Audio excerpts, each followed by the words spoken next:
Hello friends, good morning. कैसे हैं आप सब? आई होप आप सभी बहुत अच्छे होंगे। मैं सायमा ख़ान आज आपके सामने जो हमने सी टेट की सीरीज़ चला रखी है, C TET, UP TET, Bihar TET, आप किसी भी टेट एग्ज़ाम्स की प्रिपरेशन कर रहे हैं, ये सीरीज़ आपको बहुत ज़्यादा हेल्पफुल होने वाली है।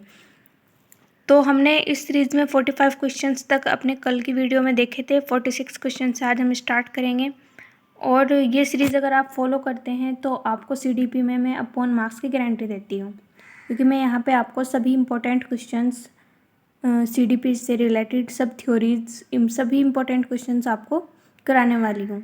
तो चलिए स्टार्ट करते हैं। क्वेश्चन नंबर 46 देखिए, कौन सा सिद्धांत व्यक्त करता है कि मानव मस्तिष्क एक बर्फ की बड़ी चट्टान के समान है जो अधिकांशतः छिपी रहती है एवं उसमें चेतन के 3 स्तर हैं। तो ये जो थ्योरी है ये फ्रॉइड ने दी थी। इन्होंने जो है हमारे मन के जो है 3 स्तर बताए हैं, चेतन, अचेतन और जो बर्फ़ की चट्टान के समान बताया है। तो ये हमारी कौन सी थ्योरी है? मनोविश्लेषणात्मक थ्योरी। कौन सी थ्योरी है? मनोविश्लेषणात्मक थ्योरी, मनोविश्लेषणात्मक सिद्धांत। तो ऑप्शन नंबर सी हमारा राइट आंसर होगा। नेक्स्ट क्वेश्चन देखिए, समायोजन से तात्पर्य स्वयं का विभिन्न परिस्थितियों में अनुकूलन करना है ताकि संतुष्ट किया जा सके। तो ये समायोजन की बात हम किस थ्योरी में करते हैं, आप ये रिकॉल करके चलिए। जो भी आपको मैं क्वेश्चंस करा रही हूँ कौन सी थ्योरी से रिलेटेड है, इसे रिकॉल करेंगे तो आपके माइंड में सेट हो जाएगा कि हाँ ये वर्ड्स जो हैं ये पियाजे की थ्योरी से हैं, वाइगोत्स्की की थ्योरी से हैं। तो समायोजन की बात कौन करते हैं? हमारे पियाजे। तो समायोजन से तात्पर्य स्वयं का विभिन्न परिस्थितियों में अनुकूलन करना है ताकि संतुष्ट किया जा सके। किसको? आवश्यकताओं को। ऑप्शन नंबर डी हमारा बिल्कुल राइट आंसर हो जाएगा। नेक्स्ट क्वेश्चन पे चलते हैं। विद्यार्थियों के अच्छा मानसिक स्वास्थ्य को बनाए रखने के लिए निम्न में से कौन सा तरीका महत्वपूर्ण है?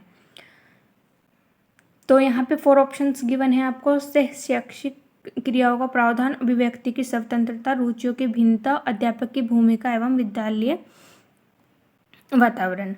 तो यहाँ पे आपको 48 का राइट आंसर चूज करना है। तो यहाँ पे हमारा राइट आंसर हो जाएगा ऑप्शन नंबर डी। तो ऑप्शन नंबर डी बिल्कुल हमारा राइट आंसर हो जाएगा। चलिए नेक्स्ट क्वेश्चन पे चलते हैं। 49 क्वेश्चन देखिए,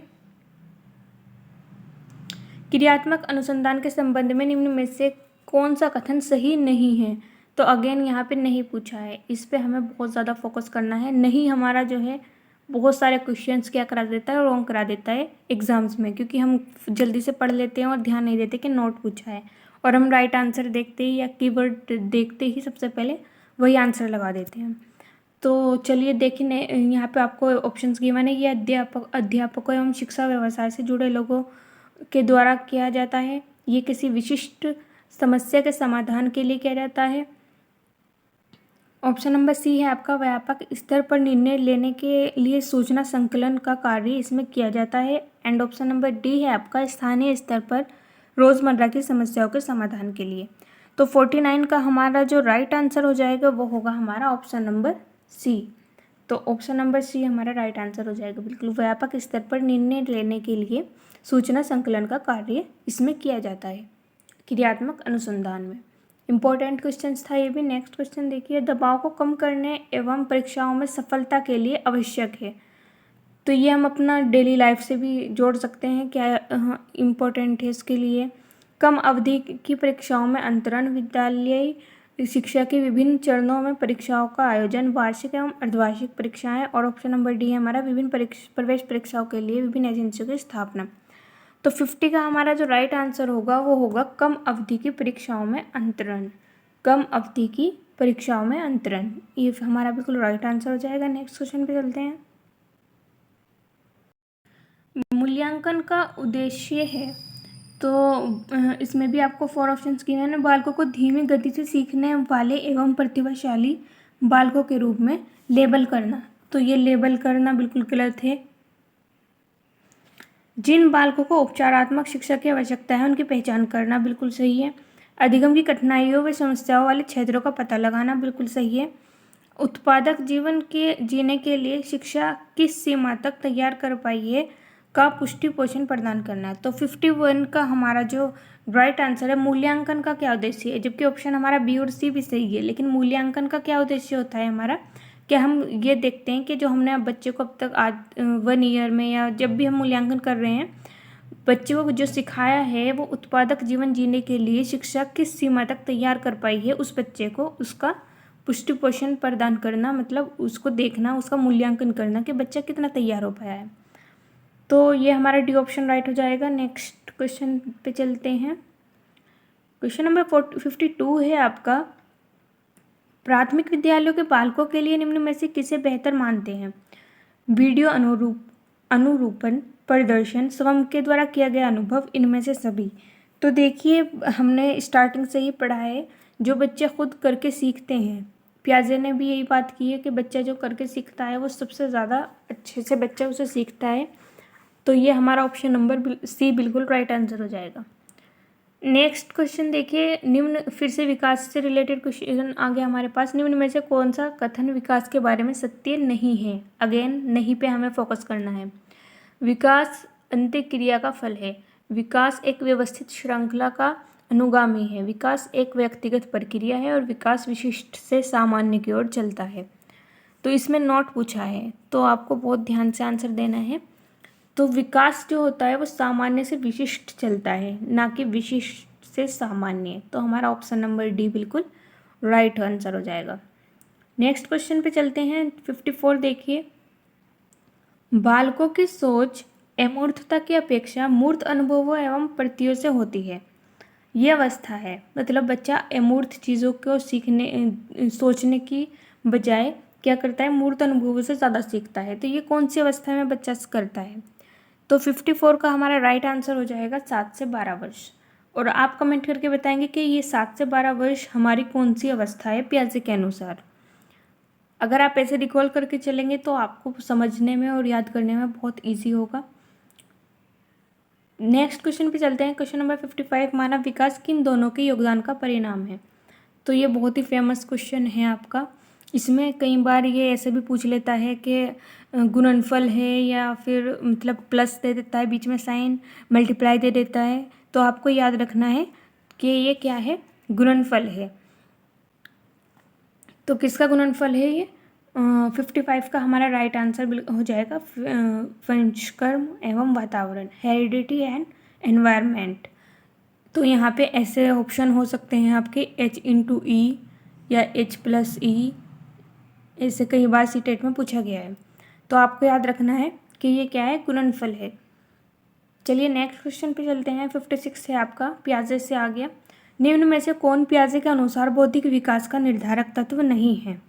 तो देखिए, उनकी थ्योरी से डीप से पूछा है ये कि पियाजे ने एक तरीके से आप ये समझ लीजिए कि पियाजे ने किस वर्ड का यूज़ नहीं किया है अपनी थ्योरी में। तो सामाजिक संचरण, अनुभव और संतुलनीकरण। अच्छा, ये मैंने आपको पहले भी बताया था कि सामाजिक या सोशलाइजेशन की बात कौन करते हैं, हमारे वाइगोत्स्की करते हैं। तो ये हमारा बिल्कुल राइट आंसर हो जाएगा। ऑप्शन नंबर ए हमारा बिल्कुल राइट आंसर हो जाएगा, सामाजिक संचरण, क्योंकि इस सामाजिक संचरण की बात कौन करते हैं, वाइगोत्स्की। पियाजे संतुलनीकरण की बात करते हैं, अनुभव की बात करते हैं, आत्मसातकरण की बात करते हैं, और भी बहुत सारे उनके कीवर्ड हैं जो मैं आपको बहुत जल्द ही प्रोवाइड कराऊंगी। नेक्स्ट क्वेश्चन देखिए 57, गिलफोर्ड ने अभिसारी चिंतन पद का प्रयोग किसके समान अर्थ में किया है? तो गिलफोर्ड हम की थ्योरी है, उसमें आपको बताना है कि उन्होंने अभिसारी चिंतन पद का प्रयोग किसके समान अर्थ में किया है। तो यहाँ पे आपको 4 ऑप्शंस गिवन है, बुद्धि, सृजनात्मकता, बुद्धि एवं सृजनात्मकता, इनमें से कोई नहीं। तो कई बार बच्चे ये गलती कर देते हैं कि यहाँ पे दोनों मिल रहे हैं, तो यही ऑप्शन राइट होगा। तो जिन बच्चों ने थ्योरी अच्छे से पढ़ के गए हैं वो कभी ये मिस्टेक नहीं करेंगे। तो ये हमारा राइट आंसर होगा ऑप्शन नंबर बी, सृजनात्मकता। नेक्स्ट क्वेश्चन पे चलते हैं। निम्न में से कौन सा कथन रुचि के बारे में सत्य नहीं है? रुचि, ऑप्शन देखिए, रुचियां जन्मजात और अर्जित दोनों होती हैं। नेक्स्ट देखिए, रुचियां समय के अनुसार बदलती रहती हैं। रुचियां योग्यताओं एवं अभ्यक्षमताओं से संबंधित नहीं होती हैं। रुचियां व्यवहार में आकर्षण विकर्षण के प्रतिबिंब नहीं हैं। तो यहाँ पे देखिए हमारा राइट आंसर हो जाएगा option number D. Option number D हमारा बिल्कुल राइट आंसर हो जाएगा। क्योंकि यहाँ पे नहीं पूछा था, रुचि के बारे में नहीं है। तो रुचियाँ जो है हमारे व्यवहार में आकर्षण एवं विकर्षण के प्रतिबिंब नहीं है। नेक्स्ट क्वेश्चन पे चलते हैं 59। अभिवर्ती से आ गया, अभिवर्ती है, आपको ऑप्शंस छोटा कर देती हूँ। यहाँ पे देखिए ऑप्शन नंबर ए है आपका एक भावात्मक प्रवृत्ति जो अनुभव के द्वारा संगठित होकर किसी मनोवैज्ञानिक वस्तु के प्रति पसंदगी या नापसंदगी के रूप में प्रतिक्रिया करती है। ऑप्शन नंबर बी है आपका एक ऐसी विशेषता जो व्यक्ति की योग्यता का परिचायक है, जिसे किसी प्रदत्त क्षेत्र के विशिष्ट प्रशिक्षण, ज्ञान, कौशल से सीखा जा सकता है। नंबर सी ऑप्शन है आपका व्यक्ति की बीजभूत क्षमता जो कि विशिष्ट प्रकार की होती है। और डी ऑप्शन है आपका इनमें से कोई नहीं। तो 59 का जो हमारा राइट आंसर हो जाएगा वो हो जाएगा हमारा ऑप्शन नंबर ए। ये ऑप्शन हमारा बिल्कुल सही आंसर।